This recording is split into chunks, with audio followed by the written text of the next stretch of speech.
ஆதியாகமத்தின் புஸ்தகம் 31ஆம் அதிகாரம் 14வது வசனம், அதற்கு ராகேலும் லேயாலும், எங்கள் தகப்பன் வீட்டில் இனி எங்களுக்கு பங்கும் சுதந்திரமும் உண்டோ. வேதாகமத்தில் மிக முக்கியமான ஒரு ஊழியம் இருக்கிறது, அது மிக முக்கியமான ஒரு அழைப்பு இருக்கிறது. என்னென்னா பிரயாணம் அப்படின்னு பார்க்கிறோம். பிரயாணம் என்று சொன்னால் பைபிளில் ஆபிரகாமில் ஆரம்பித்து இன்னும் சொல்ல போனால் ஆதியாகமம் 11 ஆரம்பிச்சிடும்.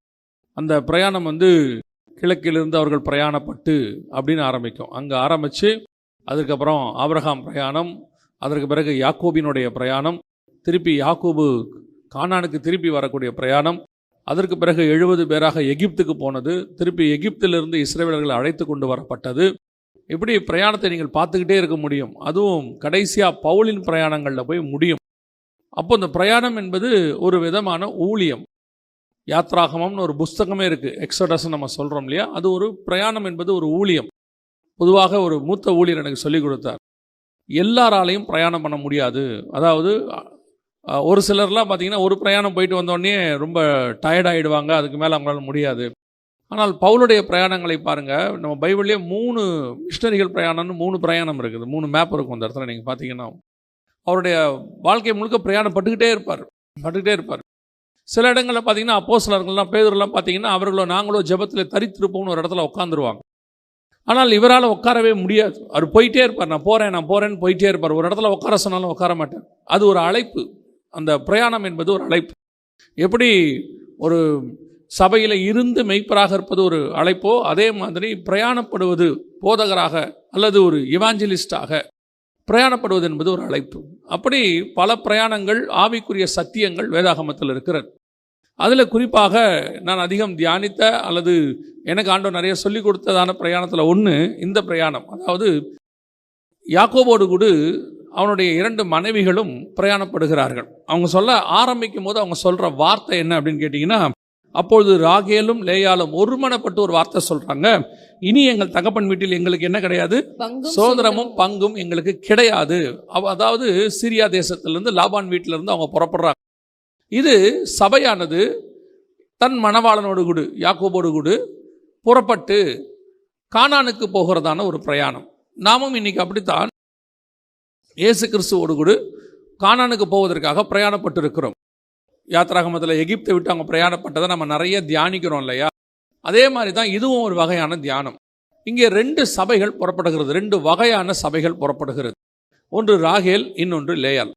அப்படி புறப்பட்டு அவர்கள் போகும்பொழுது அவங்களுடைய முடிவு எப்படி இருக்கிறது அப்படின்னு சொல்லி நீங்கள் பார்த்தீங்கன்னு சொன்னால், ஆதியாகமத்தின் புஸ்தகம் 35ஆம் அதிகாரம் 19வது வசனத்தை வாசிங்க. ராகேல் மரித்து பெத்லகேம் என்னும் எப்ராத்தா ஊருக்கு போகிற வழியிலே அடக்கம் பண்ணப்பட்டாள். இன்னொரு வசனத்தையும் வாசிங்க. ஆதியாகமத்தின் புஸ்தகம் 49ஆம் அதிகாரம் 31வது வசனத்தையும் வாசிங்க. அங்கே ஆபிரகாமையும் அவர் மனைவியாகிய சாராளையும் அடக்கம் பண்ணினார்கள். அங்கே ஈசாக்கையும் அவர் மனைவியாகிய ரெபேக்காளையும் அடக்கம் பண்ணினார்கள். அங்கே லேயாளையும் அடக்கம் பண்ணினேன். இப்போ இந்த பிரயாணத்தில் நீங்கள் நல்லா கவனிச்சு பார்த்தீங்கன்னு சொன்னால், பழைய ஏற்பாட்டை பொறுத்த வரைக்கும் அவர்கள் போய் அந்த தேசத்தில் சேர்ந்து தன் பிதாக்களண்டையிலே அவர்கள் அடக்கம் பண்ணப்பட்டார்கள் என்பது ஒரு வகையான ஆவிக்குரிய சத்தியம். அவங்க போய் அங்கே ரீச் ஆயிட்டாங்க. இந்த அடக்கம் பண்ணப்பட்ட கல்லறைகள் தான் இயேசு கிறிஸ்து மரிக்கும் பொழுது கல்லறைகள் திறந்தன, பரிசுத்தவான்கள் காணப்பட்டார்கள்னு இருக்கு. அப்போ முதல்ல ஆபிரகாம் கானானுக்கு போய் வாங்கினது கல்லறைன்னு பார்க்குறோம். மெக்பெலா குறையில் அவர் வாங்கினார். அங்கே தான் ஆபிரகாம் சாராள், அங்கே தான் ஈசாக்கு ரெபேக்காள், அங்கே தான் யாக்கோபு லேயால் எல்லாம் அடக்கம் பண்ணப்பட்டார்கள் அப்படின்னு சொல்லி பார்க்கிறோம். ஆனால் இந்த 2 பேரும் புறப்பட்டாங்க, 2 சபையும் புறப்பட்டது. பெண் அந்த 2 மணவாட்டிகளும் புறப்பட்டார்கள். நம்ம எல்லாருக்கும் தெரியும், அந்த சத்தியம் தெரியும். மணவாட்டி என்பது, பெண் என்பது ஒரு சபைக்கு அடையாளமாக இருக்கிறது, ஸ்திரீ என்பது அடையாளமாக இருக்கு. இப்போ 2 பேரும் புறப்படுகிறார்கள். அப்படி புறப்படும் பொழுது ஒரு சபை வழியிலேயே மடிந்து போகிறது, கல்லறை வரைக்கும் போகவில்லை என்று சொல்லி பார்க்கிறோம். அவள் எப்ராத்தாவுக்கு அந்த 35:19 திருப்பி வாசிங்க பாப்போம். ராகேல் மரித்து பெத்லகேம் என்னும் எப்ராத்தா ஊருக்கு போகிற வழியிலே அடக்கம் பண்ணப்பட்டாள். அங்கேயே அடக்கம் பண்ணப்பட்டா. அவ போய் சேரல, அந்த கல்லறைக்கு போய் சேரல. பழைய ஏற்பாட்டை பொறுத்த வரைக்கும் அந்த கல்லறையில் போய் சேருவது, பிதாக்களண்டையில் அடக்கம் பண்ணப்படுவது என்பது ஒரு முழுமை. அவங்க அங்கே போய் இருந்தாங்க, அங்கிருந்து தான் அவங்க உயிர்ப்பிக்கப்பட்டாங்க, அல்ல அது கல்லறை திறந்தது, அவங்க உயிரோடு கூட இயேசு கிறிஸ்து வரும்போது காணப்பட்டார்கள்னு இருக்கு. அப்போ ராகேல் போகிற வழியிலேயே அடக்கம் பண்ணப்பட்டாள். அவள் போய் ரீச் ஆகல அப்படின்னு சொல்லி பார்க்கிறோம். ஆனால் லேயாளோ அந்த சாராள், ஆபிரகாம், ஈசாக்கு, ரெபேக்காள் இருக்கிற கல்லறைக்கு கொண்டு போகப்பட்டாள். லேயாள் முடிவில் அவள் வந்து ஃபுல்ஃபில்மெண்ட், ரீச் ஆயிட்டான்னு அர்த்தம். கானானுக்குள்ள போய் அந்த கல்லறைக்குள்ள ரீச் ஆயிட்டான்னு அர்த்தம். அப்ப இந்த ரெண்டு பிரயாணத்துல ரெண்டு பேரும் ஒரே பிரயாணம் தான், ரெண்டு பேரும் ஒரே டெடிகேஷன் தான். ரெண்டு பேரும் ஆரம்பிக்கும் போது ஒரே டெடிகேஷன் ஊழியத்துல அல்லது அழைப்புல, இனி எங்களுக்கு தகப்பன் வீட்டில் என்ன கிடையாது, சுதந்திரம் கிடையாது, நாங்க உங்க கூட வந்துடுறோம். அப்படித்தான் இன்னைக்கு அநேக சபைகள், உலகத்துல இருக்கிற அத்தனை சபைகளும் அத்தனை ஊழியர்களும் அத்தனை ஆவிக்குரியவர்களும் இயேசு கிறிஸ்துவோடு கூட புறப்பட்டவர்கள். ஆரம்பிக்கும் பொழுது ஒருத்தர் கூட சாதாரணமா ஆரம்பிக்கல. அதனாலதான் ஆண்டவர் சொல்வாரு, ஆதியிலே கொண்டிருந்த அன்பை விட்டாய் என்று. அந்த ஆதியில ஸ்டார்ட் பண்ணும்போது எல்லாருக்குமே ஒரே டெடிகேஷன் தான்.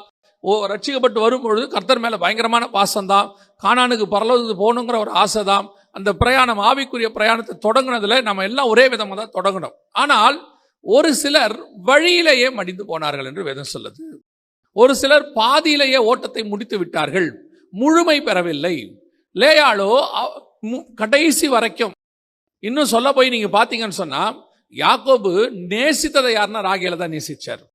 அவர் 14 வருஷம் வேலை பார்த்தாரு. என் கணக்குக்கு 14 வருஷமா ராகேலுக்காக தான் வேலை பார்த்தாரு. லாபான் தான் அதை பிரிச்சு எடுத்துப்பாரு, லேயாளுக்கு 7 ராகேலுக்கு 7 எடுத்துப்பாரு. ஆனா யாக்கோபு வேலை பார்த்தது ராகேலுக்காக தான். 14 வருஷமா வேலை பார்ப்பாரு. வேலை பார்த்து அந்த அளவுக்கு யாக்கோபு ராகேலை நேசிக்கிறார். அப்ப யோசிச்சு பாருங்க, தேவன் எல்லோரையுமே நேசிக்கத்தான் செய்கிறார். அத்தனை பேரையும் தேவன் அதிகமாக நேசிக்கிறார். அப்படி இருக்கும் பொழுது ஒரு சிலர் தங்கள் அழைப்பை பூர்ணப்படுத்தவில்லை, தங்களுடையதான ஓட்டத்தை முடிக்கவில்லை, தங்களுக்கு கர்த்தர் கொடுத்த தரிசனத்தை முடிக்கவில்லை. பாதியிலேயே அவர்கள் அடக்கம் பண்ணப்பட்டார்கள். போகிற வழியிலேயே அவர்கள் ஓட்டம் முடிந்து விட்டது. ஆனால் லேயாளோ அந்த முடிவுக்கு, மக்பேலாக்கு முடிவு பரியந்தம் ஓடி முடித்தாள். அப்ப அந்த ஓட்டத்தை ஓடி முடிக்கிறதுல நம்ம முழுமை பெறுகிறோமா? கடைசி வரைக்கும். அதான் வசனம் சொல்லுது, முடிவு பரியந்தம் நிலை நிற்பவனே ரட்சிக்கப்படுவார். இன்னைக்கு நம்ம அதான் பவுல் அழகா சொல்றாரு, உங்கள் ரட்சிப்பு பூரணப்பட பிரயாசப்படுங்கள். ஒவ்வொரு நாளும் ரட்சிக்கப்பட்டு பூரணப்படணும். இன்னைக்கு ஓட்டத்தை தொடங்கினவங்க இருக்கிறாங்க, ஆவிக்குரிய ஓட்டத்தை ஓடுறவங்க இருக்கிறாங்க. ஆனால் எத்தனை பேர் முழுமை பெறுகிறோம், கடைசி வரைக்கும் எத்தனை பேர் ஓடி முடிக்கிறோம் அப்படிங்கிறது முக்கியம். நீங்க பைபிள்ல எத்தனையோ ஊழியக்காரங்களை பாருங்க, எலியா, எலிசாலாம் ஓடி முடிப்பாங்க, கேயாசி, பிழையாம் ஓடி முடிக்க மாட்டாங்க. அப்போஸ்தலர்களை பாருங்க, மற்ற அப்போஸ்தலர்லாம் ஓடி முடிப்பாங்க, யூதாஸ் ஓடி முடிக்க மாட்டாரு. நம்ம எல்லாருக்கும் தெரியுது, நிறைய பேர் இருக்காங்க. ஏன் இப்படி ஒவ்வொருத்தரையும் நம்ம எடுத்து பார்க்க போறதில்ல, இந்த 2 பேரை மட்டும் பார்க்க போறோம். இவங்க 2 பேர்ல ஏன் ராகேல் இங்கேயே நின்று போனால், வழியிலேயே ஏன் அடக்கம் பண்ணப்பட்டால், ஏன் இந்த சபை பூர்ணப்படவில்லை, ஏன் அநேக ஆவிக்குரிய வாழ்க்கை பூர்ணப்பட மாட்டேங்கிறது அப்படின்னு சொல்லி பார்க்கும்பொழுது அதற்கு ஒரு சில காரியங்கள் காரணமாக இருக்கிறது. நம்ம அதில் தான் 1-2 இன்னைக்கு நம்ம பார்க்க போகிறோம். முதலாவதாக வாசிங்கள், ஆதியாகமத்தின் புஸ்தகம் 31ஆம் அதிகாரம் 33, 34 வாசிங்க. அப்பொழுது லாபான் யாக்கோபின் கூடாரத்திலும் லேயாளின் கூடாரத்திலும் 2 வேலைக்காரர்களின் கூடாரத்திலும் பிரவேசித்து பார்த்தும் ஒன்றும் கண்டுபிடிக்கவில்லை. பின்பு லேயாளின் கூடாரத்தை விட்டு ராகேலின் கூடாரத்துக்கு போனான். ராகேல் அந்த சொரூபங்களை எடுத்து ஒட்டக சேனத்தின் கீழ் வைத்து அதன் மேல் உட்கார்ந்திருந்தாள். லாபான் கூடாரம் எங்கும் தடவி பார்த்தும் அவைகளை கண்டுபிடிக்கவில்லை. நல்லா கவனிச்சுக்கொள்ளுங்க, தங்கள் தகப்பன் வீட்டிலிருந்து எந்தவித சுதந்திர விதமும் இல்லை என்று சொல்லி எல்லாவற்றையும் விட்டு எடுத்துக்கிட்டு வந்துட்டாங்க. எல்லாத்தையும் விட்டுட்டு வந்தாச்சு. யாக்கோபு கூட என்ன பண்றாரு, தான் சம்பாதித்தவைகளை மட்டும்தான் எடுத்தாரு. லாபான் சம்பாதிச்ச உடனே என்ன செய்யல, அங்க எடுக்கவே இல்லை, எல்லாத்தையும் விட்டுட்டு வந்துட்டாரு. இப்போ இந்த பிரயாணத்துல ராகேல் வழியிலே அடக்கம் பண்ணப்படுவதற்கு முதலாவது காரணம் என்ன அப்படின்னு சொல்லி பாத்தீங்கன்னு சொன்னா, பிரயாணப்படும் போது ராகேல் செய்த மிக முக்கியமானது என்ன அப்படின்னா, தன் தகப்பன் வீட்டிலிருந்து சொரூபங்களை எடுத்துக்கொண்டு வந்து தன்னுடைய கூடாரத்துக்குள் மறைத்து வைத்தாள். இதுதான் இன்னைக்கு ஆவிக்குரிய விஷயத்துல மிக முக்கியமாய் பார்க்க வேண்டியது. ஆண்டவர் உங்களை என்னையும் அழைக்கும் பொழுது நாம் எல்லாவற்றையும் விட்டு பின்தொடர்கிறோம், எல்லாவற்றையும் விட்டு பின்தொடர்கிறோம். ஆனால் எல்லாவற்றையும் விட்டு வந்தோமா என்பதுதான் கேள்வி. இன்னைக்கு வரும்பொழுது, உலகத்திலிருந்து வரும்பொழுது, பழைய வாழ்க்கையிலிருந்து வரும்பொழுது நாம் என்ன செய்கிறோம், அங்கிருந்து அநேக காரியங்களை எடுத்துக்கொண்டு வருகிறோம்.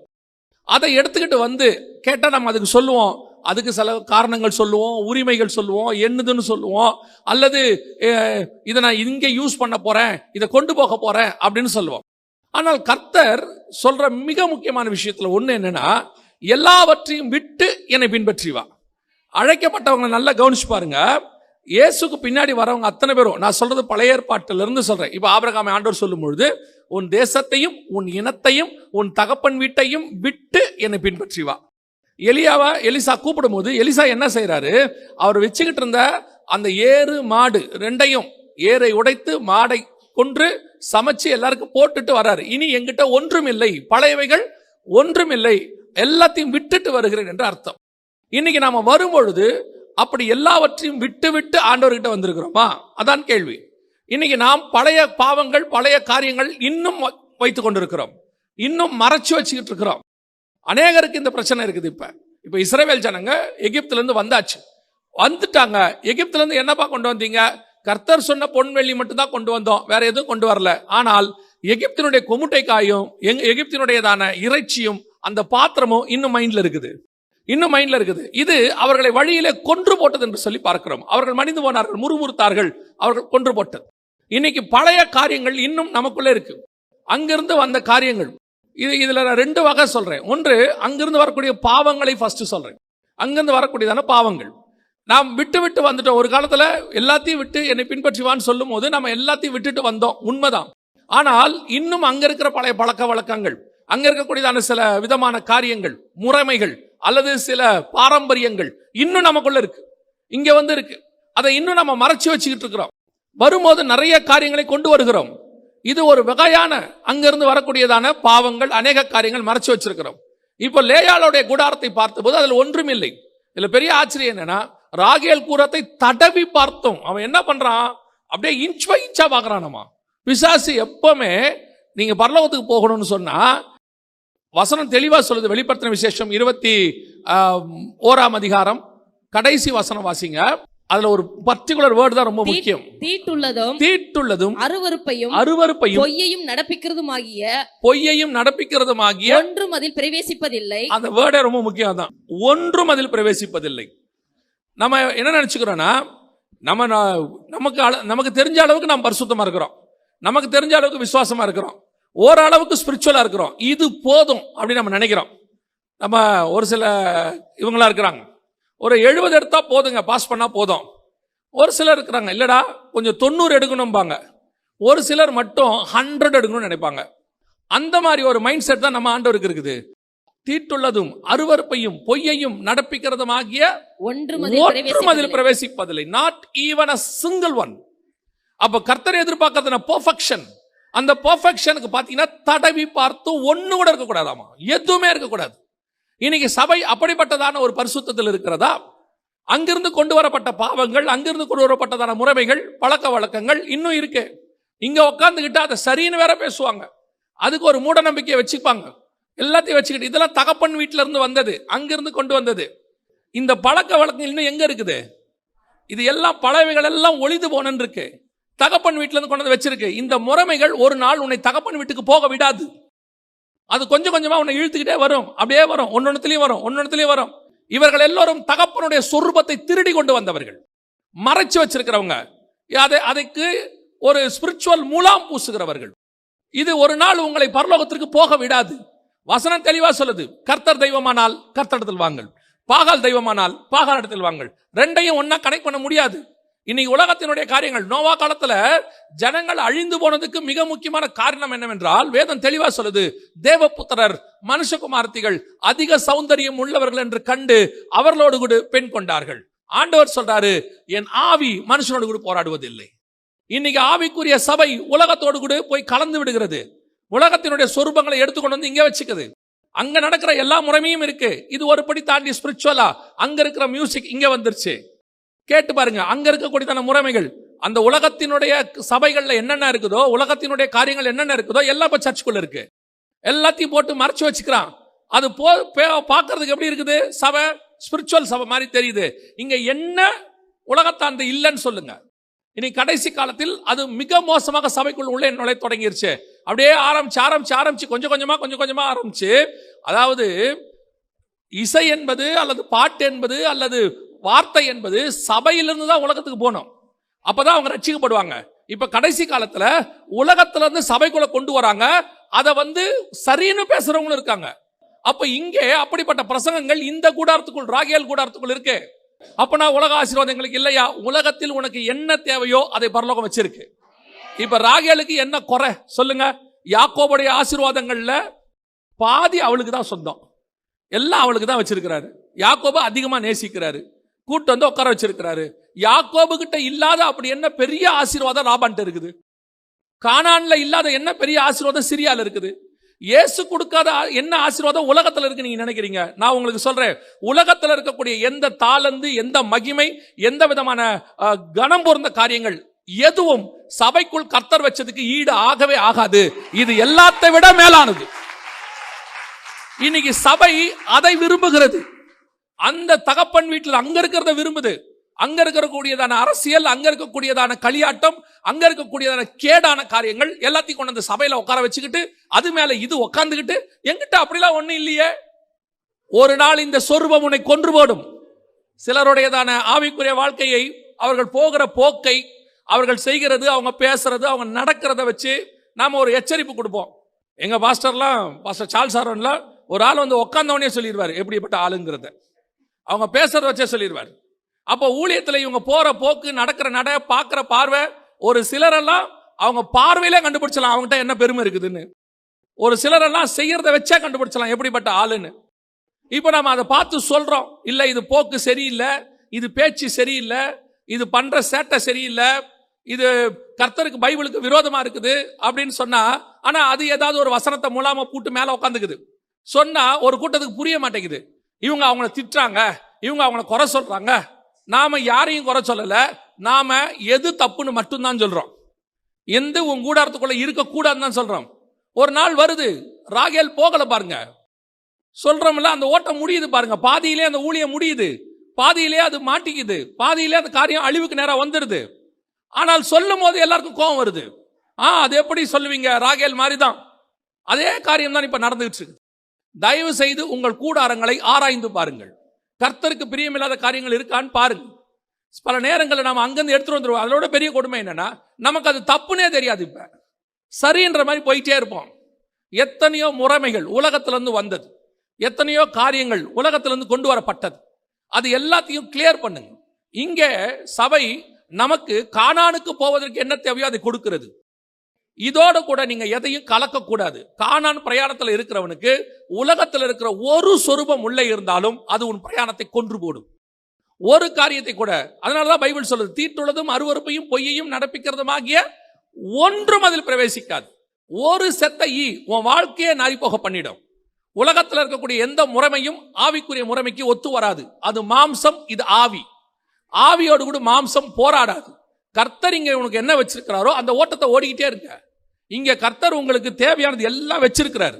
இதை விட பெரிய ஆசீர்வாதத்தை உலகத்தால கொடுக்கவே முடியாது. நான் ஆண்டவரை ஏற்றுக்கொண்டு 33 வருஷம் ஆகுது. இந்த 33 வருஷத்துல இயேசு கிறிஸ்து கொடுக்காத ஒரு ஆசீர்வாதத்தை உலகம் எனக்கு தந்ததே கிடையாது. இயேசு கிறிஸ்து கொடுக்காத ஒரு சந்தோஷத்தை உலகம் தராது. உலகம் கொடுக்கக்கூடிய சந்தோஷம் சில நிமிஷம், சில மணி நேரம், ஒரு ராத்திரி, சில நாட்கள், அதோடு கூட அந்த சந்தோஷம் முடிவுக்கு வரும். ராகேல் மாதிரி டெம்பரவரி. ஆனால் கர்த்தர் கொடுக்கிற சந்தோஷம் நித்தியமானது, முடிவு பரியந்தம் வரும். சில நேரத்தில் கர்த்தர் கொடுக்கிற சந்தோஷம், இப்ப பாருங்க, லேயால் கிட்ட ஒண்ணுமே இல்ல, ராகேல் சொரூபங்களை வச்சுட்டு உட்கார்ந்து இருக்கிறா. அவளுக்கு லேயால பார்த்து என்ன சொல்லுவா? ஒருவேளை சொல்லி இருந்தா, அப்படி இல்ல இருந்தா என்ன சொல்லுவா? பாரு, நாங்க அப்பா வீட்டுல இருந்து எவ்வளவு பெரிய சுரூபத்தை கொண்டாந்த, நீ ஒண்ணும் இல்லாம உட்கார்ந்துருக்க. இப்ப லேயாளுக்கு தோணும், நம்ம கூடாரத்துல ஒண்ணும் இல்லையே, அவங்க கூடாரத்துல பாருங்க சொரூபம் இருக்கு, ஆனா அது அவங்க அப்பா தான் இருக்கும், ஆனா இருக்கு, நம்ம கிட்ட ஒண்ணும் இல்ல. சில நேரத்துல அப்படி தோணும். ஆனால் ஒன்று உண்மை, உங்ககிட்ட இல்லாமல் இருப்பதே உனக்கு ஆசீர்வாதம். சில காரியங்கள் இல்லாமல் இருப்பது என்பது ஆசீர்வாதம். எனக்கு ஒரு பிரதர் சொல்லி கொடுத்தாரு. அன்னைக்கு பேசிக்கிட்டே இருக்கும்போது சொன்னாரு, எல்லாத்தையும் தெரிஞ்சுக்கணும்னு நினைக்கிறதே தப்புன்னாரு. உனக்கு என்ன தேவையோ அது மட்டும் தான் தெரிஞ்சுக்கணும். புரியுதா உங்களுக்கு? எல்லாத்தையும் தெரிஞ்சு உங்களுக்கு தேவையில்லாததை தெரிஞ்சு வச்சுக்கிட்டீங்கன்னா அது குப்பை. உங்க வீட்டுல உங்களுக்கு என்ன தேவையோ அது மட்டும்தான் இருக்கணும். அப்படி தேவையில்லாதது உங்ககிட்ட இருக்குன்னா அது குப்பை. இயேசு கிறிஸ்து நமக்கு என்ன தேவையோ அதான் கொடுக்கிறாரு. உலகம் என்ன செய்யும்?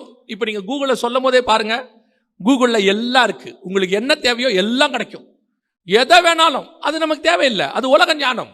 உலக ஞானத்துல உங்களுக்கு என்ன தேவையோ அதை பரலோகம் கொடுக்குது. நாம என்ன ஆசைப்படுறோம்? எல்லாம், எந்த டாபிக் எடுத்தாலும் நம்ம பேசணும், எந்த டாபிக் எடுத்தாலும் நம்ம சொல்லணும். நமக்கு என்ன? எல்லாம் தெரிஞ்சு வச்சுக்கணும். நமக்கு என்ன தேவையோ அது மட்டும் இருந்தா போதும். சில நேரங்களில் நம்ம கூடாரம் தகப்பனுடைய சொரூபம் இல்லாமல் இருப்பது நல்லது. உலகம் என்றால் என்னங்கிறதே பைபிள் வசனம் தெளிவா சொல்லுது. நீங்கள் உலகத்தாரா இல்லாதபடியினாலே அப்படின்னு இயேசு தெளிவா சொல்லிட்டார். அப்போ இந்த உலகத்தில் உள்ள சொரூபம் எதுவும் உள்ள வர கூடாது, தகப்பன் வீட்டுல இருந்து மறைச்சு வைக்க கூடாது. இது ராகேல்ட்ட இருந்த முதலாவது பிரச்சனை. அவள் வழியிலேயே அடக்கம் பண்ணப்பட்டாள். சில நேரங்களில் சொரூபம் வச்சிருக்கிற வரைக்கும் சந்தோஷமா இருக்கும், ஆனால் அது உங்களை கானானுக்கு போக விடாது.